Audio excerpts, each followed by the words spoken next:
Basmalah. Bismillahirrahmanirrahim.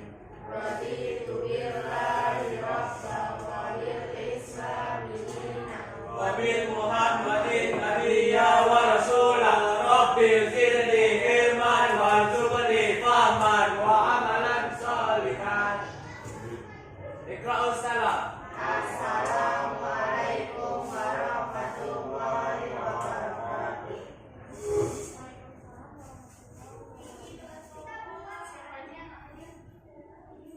Alhamdulillah sama Sari Putih. Putihnya sudah di kamar. Kamar Tugas yang kemarin yang uji kompetensi udah siap. sama itu. Tapi kali ini ya. Tipis. Ini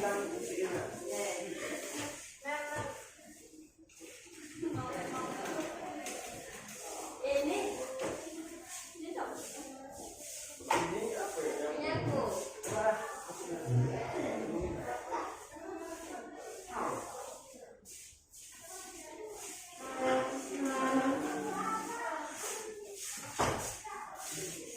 Bagian dulu deh.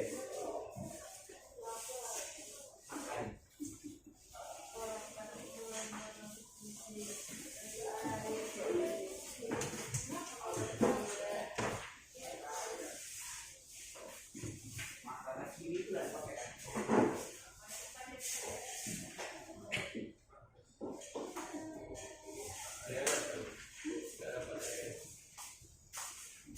Konten. Oke, kita lanjut ke part selanjutnya yaitu tentang hikayat atau cerita rakyat. Yang pertama,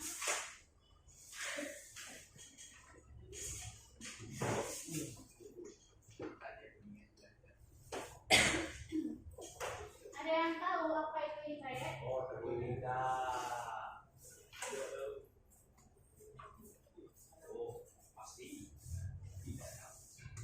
Hikayat adalah salah satu bentuk sastra prosa terutama dalam bahasa Melayu yang berisikan tentang kisah, cerita, dan dongeng, umumnya mengisahkan tentang kehebatan, namun kepahlawanan seseorang lengkap dengan keanehan, kesaksian, serta mukjizat tokoh utama. Selanjutnya ciri-ciri hikayat. Yang pertama itu kemustahilan. Kemustahilan berarti tidak logis atau tidak bisa dinalar yang terjadi. Ada yang bisa? Apa, Bu? Kemustahilan berarti tidak logis atau tidak dinalarkan. Ya di luar pemikiran. Di mana taruh? Ya, dikasih contohnya. Algoritma. Contohnya seperti cerita Timun Mas. Seorang anak terlahir di dalam Timun Mas. Itu mustahil apa enggak? Enggak. Ada lagi. Oh, itu udah bisa lah kata Bapak. Itu asli. Asli ya. Apa dulu budaya bawah? Kita aman. Ya. Yang kedua itu kita lanjut ya. Yang kedua itu kesaktian tokoh. Berarti kemampuan berbuat sesuatu yang bersifat gaib. Apa misalnya sesuatu yang bersifat gaib? Ilmu hitam. Hitam. Ya, jadi Ilmu putih. Ilmu putih. gue kasih contoh ya. Raden Kian Rifki Santang. mengalahkan naga atau T-Rex dengan satu pegangan. Ada lagi. Cosplay itu terang kan? Apa? Sesuatu yang gaib.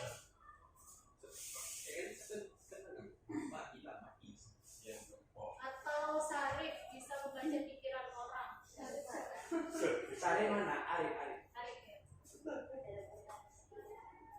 Yang ketiga itu ada anonim, tidak diketahui secara jelas nama pencerita atau pengarang.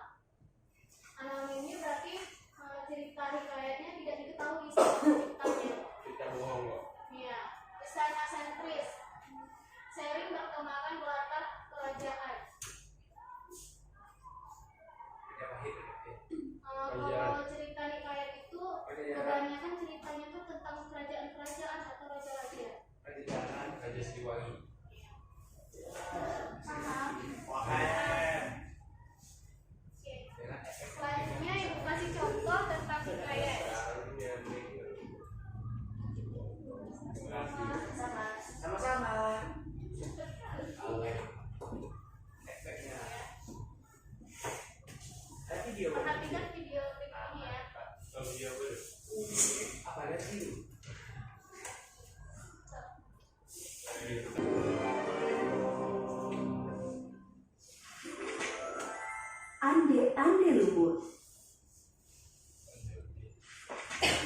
Dahulu kala, berdirilah dua kerajaan besar di wilayah Jawa Timur, yaitu Kerajaan Jenggala dan Kerajaan Kediri.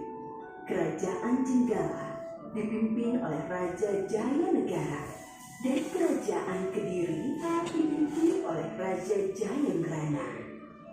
Untuk mempersatukan kedua kerajaan dan menghindari peperangan, maka dijalinlah sebuah ikatan pernikahan antara Panji Asmarabangun, putra Raja Jenggala, dengan Dewi Sekartaji, putri Raja Kediri.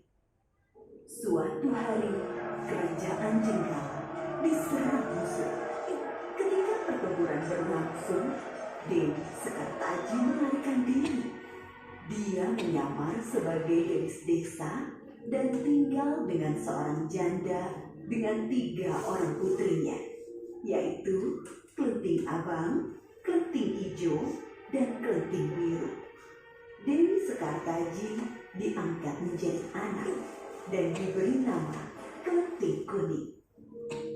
Namun Klenting Kuning tidak diperlakukan dengan baik. Setiap hari ia disuruh mengerjakan pekerjaan rumah seperti mencuci, memasak, dan membersihkan rumah. Ketiga kakak angkatnya sangat pemalas. Mereka bisa hanya menyuruh saja. Klenting Kuning, cuci bajuku. Cuci juga selendangku. Hai Kak.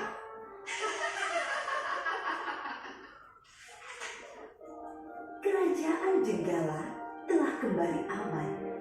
Panji Asmarabangun telah berhasil mengalahkan musuhnya yang menyerangnya. Tetapi ia sedih karena Dewi Sekartaji telah meninggalkan istana. Ia pun bertekad untuk mencarinya. Ia mengerahkan para pengawal untuk mencari keberadaan Dewi Sekartaji. Selang beberapa waktu, seorang pengawal mengabarkan ia bertemu seorang gadis yang mirip dengan Dewi Sekartaji di sebuah desa. Panji Asmarabangun berangkat ke desa Dedapan. Desa itu berseberangan dengan desa di mana Klenting Kuning tinggal. Ia tinggal di rumah Mbok Randa. Ia menjadi anak angkat Mbok Randa dan menyamar sebagai ande-ande lumut yang sedang mencari jodoh. Berita tentang ande-ande lumut mencari jodoh segera tersebar. Klenting Abang, Klenting Ijo, dan Klenting Biru berdandan secantik-cantiknya untuk melamar ande-ande lumut. Tak lupa mereka memakai perhiasan dan pakaian yang bagus. Klenting Kuning, kamu tidak usah ikut melamar. Kamu di rumah saja. Pergilah ke sungai dan cuci semua pakaian kotor itu. Perintah Klenting Biru. Mereka pun segera berangkat. Klenting Kuning segera pergi ke sungai untuk mencuci. Tiba-tiba datanglah seekor burung bangau dan memberinya sebuah cambuk. Pergilah melamar adik-adik lumut agar kamu dapat bertemu dengan Panji Asmarabangun dan bawalah cambuk ini, Kata sang bangau. Klenting Kuning pun bergegas pergi ke desa Dedapan. Sementara itu, ibu dan ketiga kakak angkatnya sudah sampai di tepi sungai. Mereka bingung, tak ada satupun perahu yang tampak. Jembatan juga tak ada. Lalu, bagaimana mereka menyeberang? Sungai itu sangat luas, dalam, dan deras arusnya. Tiba-tiba muncul seekor kepiting raksasa bernama Yuyu Kakak. Kepiting itu menawarkan diri untuk membantu menyeberangi sungai dengan syarat mereka harus mencium Yuyu Kakak. Mereka menyanggupi persyaratan itu. Satu persatu mereka naik ke punggung Yuyu Kakak untuk menyeberangi sungai. Beberapa saat kemudian, sampailah Klenting Kuning di tepi sungai. Ia pun bertemu dengan Yuyu Kakak. Yuyu Kakak menawarkan jasa untuk menyeberangkan dengan syarat Klenting Kuning harus menciumnya. Klenting Kuning menolak syarat itu. Ia memaksa Yuyu Kakak untuk memberangkatkannya. itu, Yuyu Kangkang tidak mau menyeberangkan. Kesabaran Kelenteng Kuning sudah habis. Ia mengeluarkan cambuk dan memukulkannya ke sungai. Seketika itu juga air sungai surut. Yuyu Kangkang ketakutan. Akhirnya ia mau membantu Kelenteng Kuning menyeberangi sungai. Kelenteng Kuning segera naik ke punggung Yuyu Kangkang dan sampailah ia ke seberang sungai. Ibu dan ketiga kakak angkatnya lebih dulu sampai di rumah Mbok Randa. Secara bergantian, Kelenteng Abang, Kelenteng Ijo, dan Kelenteng Biru menunjukkan kecantikannya pada adik-adik lumut. Tetapi tak satu pun dari mereka yang terpilih. Mereka telah mencium Yuyu Kangkang. Beberapa saat kemudian, tibalah Kelenteng Kuning di rumah Mbok Randa. Adik-adik lumut memilih Kelenteng Kuning sebagai istrinya karena dia tahu bahwa Kelenteng Kuning adalah Dewi Sekartaji dan dialah satu-satunya wanita yang tidak mencium Yuyu Kangkang. Adik-adik lumut membongkar penyamarannya. Diceritakannya bahwa dirinya adalah Panji Asmara Bangun. Akhirnya Panji Asmara Bangun dan Dewi Sekartaji telah berkumpul kembali. Mereka mengajak Mbok Randa untuk tinggal di istana sebagai ucapan terima kasih. Mereka pun hidup bahagia.